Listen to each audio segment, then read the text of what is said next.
I'm a mother of two, married. I've been married for 25 years this year. My gambling addiction started many, many years ago. The scary part is that when you walk into a place for the first time, you don't realize that you're going to get addicted to it. And I wasn't in a financially stable sort of job at that particular time, and it made me particularly vulnerable because I thought this was a means to an end. So, I started going at first recreationally to the casino, and it hooked me. Look, hook, line and center. It seemed like my options. At the time, I was running my own business, but my business wasn't flaring very well. It was only on weekends that I used to get a lot of work. The scary part is that I didn't have major credit references, but yet I was able to somehow get finances for my gambling. And the frightening part is the further I got into my addiction, the further I got into my gambling addiction, the more I got into financial debt, and the more I seemed to get more financial aid from banks, from institutions. Somehow, some way, I managed to get my hands on a credit card with excessive amounts of credit. And there was no way that I could possibly, with the earning salary that I was earning, pay that back.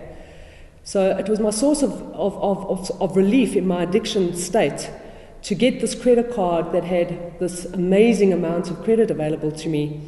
And in the end, it was my biggest downfall too, because there was no way that I could actually keep up with the repayments of what the charges are on the interest, etc., etc.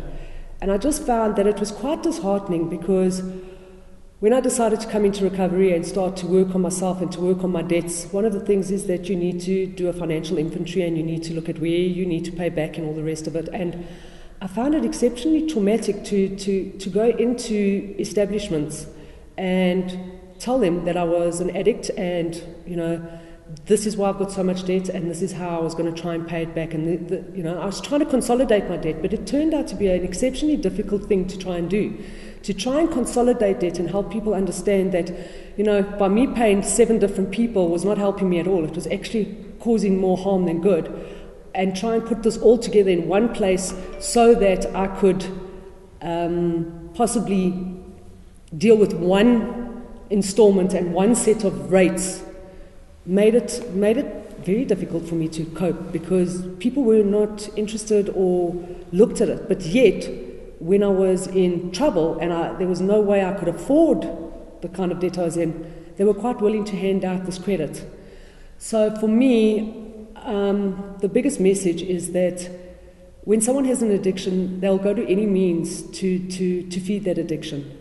And part of the problem is that there are institutions that allow it to a certain extent, but when we're trying to fix it, there seems to be very little assistance or little aid.